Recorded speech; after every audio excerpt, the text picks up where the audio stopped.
नमस्कार, news capital express में आपका स्वागत है। मैं हूं आपके साथ रीना। गृह मंत्री नरोत्तम मिश्रा का बयान। दिग्विजय सिंह पर कांग्रेस में अब दो ही नेता बचे हैं। दिग्विजय सिंह जिनसे जनता पक गई है, कमलनाथ से जनता थक गई है। कांग्रेस की सरकार आ जाए तो दिग्विजय सिंह कहते हैं हिंदू समझदार हैं, बीजेपी की सरकार में हिंदू बेवकूफ कहते हैं। कमलनाथ के थके हुए नेताओं के बयान पर कहा कि कमलनाथ कहीं युवराज पर तो सवाल नहीं उठा रहे हैं।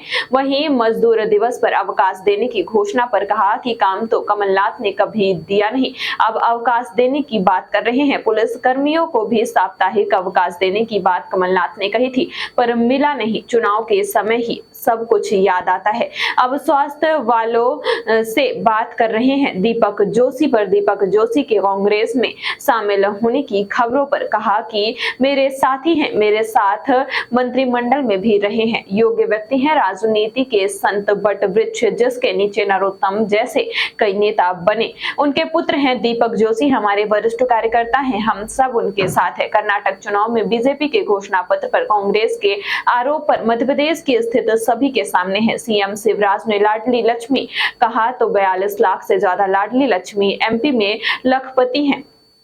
लाडली बहना कहा तो 1 करोड़ से ज्यादा फॉर्म भरे जा चुके हैं। तीर्थ दर्शन योजना चालू की तो आज श्रवण कुमार कहे जाते हैं। कल उन्होंने मजदूरों से चर्चा की। चुनावी साल है, अलग-अलग वर्ग को लगातार साधने में जुटे हुए हैं कमलनाथ। इनको सब कुछ चुनाव पर ही ध्यान आता है। पिछले 3.5, 4, 4.5 साल, 1.5 साल जब सरकार में रहे तब किसी से बात नहीं की। अब चुनाव आ गया तो कभी हिंदुत्व पर सवाल, हिंदू पे सवाल। अब चुनाव आ गया तो स्वास्थ्य वालों से चर्चा। जब चुनाव आ गया तो मई दिवस पर 1 मई को कर्मचारियों की छुट्टी, और जब उनको एजेंडा लगाना था तब एक भी लगाया नहीं। तो ये जनता समझती है, ये पब्लिक है, सब जानती है कि ये कमलनाथ जी अब क्या स्वान कर रहे हैं। तो छत्तीसगढ़ बीजेपी के सांसद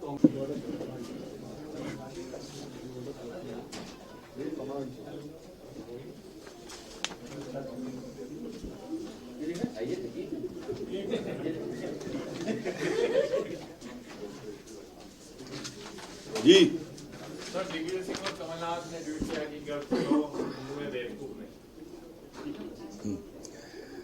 अब कांग्रेस में ये 2 ही नेता बचे हैं, एक दिग्विजय सिंह जी जिनसे जनता पक गई है, एक कमलनाथ जी थक गए। एक पका हुआ है, एक थका हुआ है। 2 ही नेता बचे हैं आज कांग्रेस के अंदर। और ये कभी भी हिंदू का अपमान जब हो उसको छूटते ही नहीं है। इनकी सरकार आ जाए तो हिंदू समझदार है और भाजपा की आ जाए तो बेवकूफ है। ये इनकी थीम रहती है।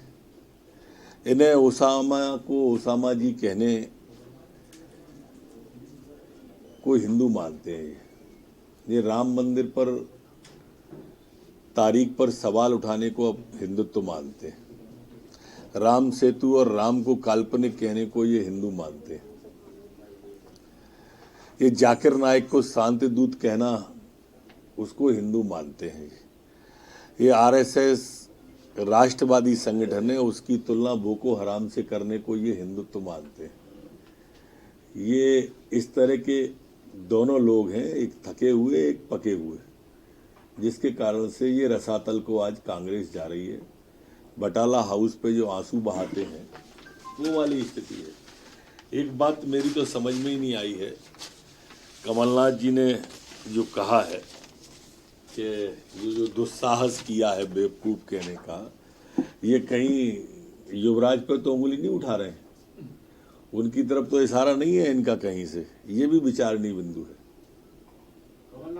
डॉक्टर नाराजी का कोई बात ही नहीं है, सरकार पूरी साथ है, चर्चा कर रहे हैं, संवाद हो रहा है और मार्ग भी निकलेगा। आज कमलनाथ भी जीवन स्वास्थ्य रक्षक। क्या आप भी मुफ्त की रेवड़ी बांटने में जुट गए हैं? जिस तरीके से वहाँ दूध भी फ्री, टंकी भी फ्री। देखो, जो मध्य प्रदेश वाले हैं, यहाँ पर किसने क्या किया है ये सामने है। हमारे मुख्यमंत्री जी ने अगर लाडली लक्ष्मी कहा तो आज 45 लाख के लगभग लाडली लक्ष्मी हैं जो लखपति हैं। हमने कहा कि लाडली बहना तो 1 करोड़ से ऊपर फार्म भर गए, मध्य प्रदेश के अंदर ये नेतृत्व के प्रति विश्वास है। हमने तीर्थ दर्शन योजना चलाई तो आज बुजुर्ग श्रवण कुमार कहते हैं, हमने कन्यादान योजना चलाई मध्य प्रदेश के अंदर तो पूरे देश ने उसे अंगीकार किया और स्वीकार किया। आज पूरा देश हमारी योजनाओं को लेके गया है, चाहे तीर्थ दर्शन हो, चाहे लाडली लक्ष्मी हो, चाहे हमारी कन्यादान योजना हो, चाहे कन्या लाडली बहना योजना हो। मुख्यमंत्री लगातार विधायकों से वन टू वन चर्चा कर रही है। मुख्यमंत्री जी भी और संगठन जी, ये भारतीय जनता पार्टी का ही संगठन है जो पेज प्रभारी तक जाके सबसे संपर्क करता है, संवाद करता है। राष्ट्रीय अध्यक्ष जी हमारे आए थे, नड्डा जी, उन्होंने बूथ प्रभारियों का सम्मेलन किया था। आप इससे अंदाज करो, शीर्ष शून्य से शिखर, शिखर से शून्य, दोनों लगातार जुड़े रहते हैं। सर डॉक्टर नाराज शर्मा है कल से, क्या हमारे वरिष्ठ कार्यकर्ता हैं, मेरे साथ मंत्रिमंडल में रहे हैं, बहुत योग्य व्यक्ति हैं, समर्पित व्यक्ति हैं और राजनीतिक संत जिन्हें कहते थे, जिनकी जिस वृक्ष की छाया में नरोत्तम जैसे अनेक लोग पार्टी से जुड़े और विकसित हुए, दीपक हमारे ऐसे कार्यकर्ता। सर ऐसे क्या कारण है पार्टी के पुराने जो नेता हैं वो लगातार नाराज दिख रहे हैं? आप कहीं से बयान दे रहे हैं। ये आप ही को कारण दिख रहा है, मुझे तो कहीं दिखाई नहीं दे रहा। सर वो तो कह रहे थे कि अकेले कब तक लड़ूं, पार्टी का कोई है नहीं था। सब साथ में, हम साथ खड़े हैं उनके। सर कर्नाटक में जो आपने ऐलान करा, मैं कर दी और ये कहा है कि छुट्टी देंगे मजदूरों को। काम देने की बात तो कर नहीं सकते, वो काम उनने आज तक किसी को दिया भी नहीं है, काम की घोषणाएं की हैं, इसलिए छुट्टी की बात कर दी उन्होंने।